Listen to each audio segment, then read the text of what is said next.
What's going on, guys? It's Rylan with Rylan's Amazing Photography, and welcome to today's episode of Story Behind an Image.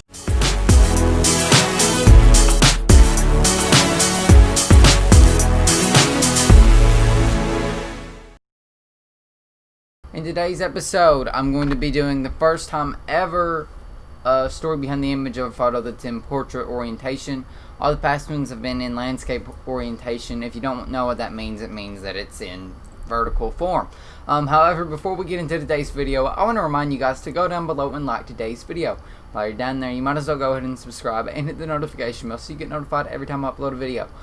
I have a review coming on my brand new Nikkor 24-70mm lens. I know I said it would be out this week, but I recently had a very exciting and dramatic time photographing some deer. So I might bring that video out on Thursday instead of the lens review, because the lens review isn't completely finished yet either. But either way, I'm going to have you a video Thursday, obviously. If you're new around here, I upload every Sunday and every Thursday. So make sure you stick around to see more of those. I also have a book. It's right here, actually. It's titled Out of the Darkness. It's a photo book about some of my best images that I've ever taken, and it was all from the first year of me doing photography. You can purchase a hard copy of this book. There's a link down below for that, and there's also a link where you can purchase the ebook version of this book, where you can read it on your laptop, your phone, your tablet, whatever you use, and you can just buy it for $10. It's cheap, and it really helps support me. So, the image that we are going to be reviewing today is this image that's on your screens now. It's one of my favorite images of all time. I just took it. Actually, it was last week. And the best part about this is you're gonna see me take this in the lens review of the Nikkor 24-70 video. I'm not giving you a date on when that's gonna come out. It may be this Thursday, but I really want to get that deer video out as well, so that might be this Thursday as well. So there's a lot of things that I love about this photo. I mean, there's a lot of stuff I like about it.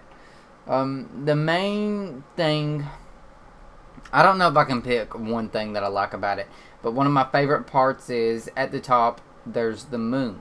And the moon isn't overexposed, it's perfectly exposed actually, and it did an exceptional job of, getting it very good in focus, and there was a technique that I used to be able to do that.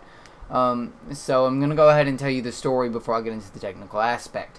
This was at sunrise. To get to this location is about a 30-minute hike. If you're familiar with Kentucky, you probably know where the Red River Gorge is at. I just live 30 minutes away from the Red River Gorge, so that's a great place for me to go to get some iconic landscape pictures. So this is sunrise, as I mentioned. I did a 30-minute hike in the dark to get to this location. Keep in mind, I have to go over the bridge that's in this photo before I actually get to the viewing point, which kind of makes things even more complicated, because once I get to the bridge, that's probably about a 20-minute hike, and then it's about an additional 10 minutes to get to the viewing point of the bridge.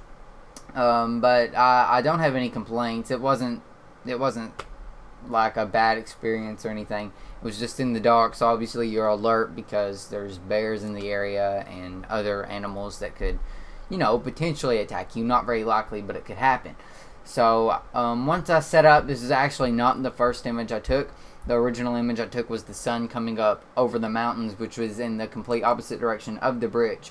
Once I had taken what I believed to be a really good photo over there, I switched directions. And I turned my camera towards this bridge where the sun was just starting to come up. The bridge has a light pink tone over it, and the cloud above it has a light pink tone.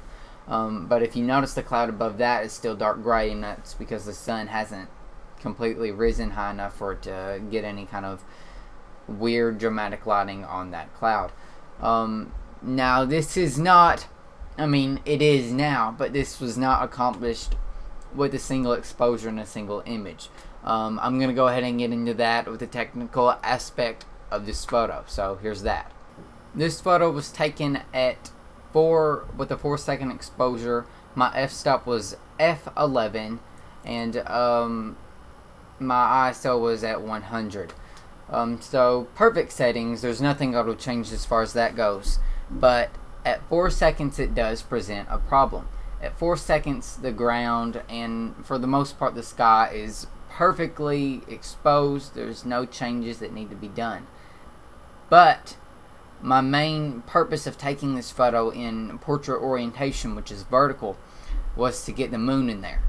Well, when you're doing a 4-second exposure, keep in mind the moon is moving and it's a bright subject in the sky. So with the original photo that was taken at with a 4-second exposure, the moon is extremely bright and just blown out, and it's even got a little bit of movement from where the moon moves. Obviously 4 seconds isn't a very long exposure, but the moon is going down because the sun is coming up, so it's moving somewhat faster than what it usually would. So I took another image. I don't know my exact settings for that. I believe I was probably around half a second, and that managed to get the moon pretty good exposed. It's still slightly overexposed, and it's not perfectly in focus. But keep in mind the main subject of the image is the bridge and not the moon. The moon just gave it a nice effect. So to combine them, I used Adobe Photoshop after I post-processed in Lightroom, and I put the moon image on top, and then I put the other image below, and I did not exposure blend. If you tried to exposure blend this, it would mess everything up. It would probably underexpose the bridge and everything. So what I did was I created a layer mask, and I used a gradient filter, and I just kind of dragged it down to where the moon was exposed, and it worked perfectly. You would never know that it wasn't one image unless you're a professional. Obviously you're going to know that the moon isn't properly exposed.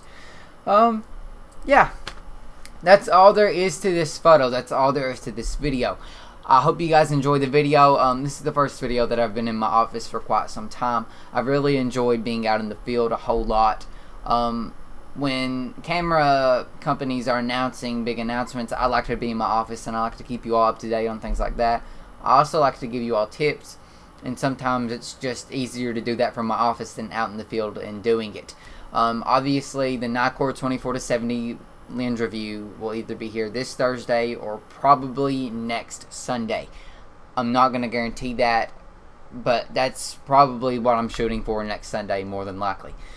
Obviously that's going to be a hands-on out in the field review, so that's going to be out in the field. And then I mentioned earlier in the video that there's an exciting deer video that I think I'm going to put out Thursday instead of the lens review, and that is obviously out in the field as well. So I really hope you all stick around to see those. If you're new around here, we do all different kinds of photography, a lot of which consists of nature photography and wildlife photography. That's usually what the channel's main purpose is. I also inform you about cameras though, and camera announcements. This channel is just everything photography, and so if you're a photographer, it's going to excite you. This is a great channel. Definitely subscribe, share it with your friends, like the video. That's really all I got for today's video. Thank you all so much for watching, and I hope you guys have an amazing day.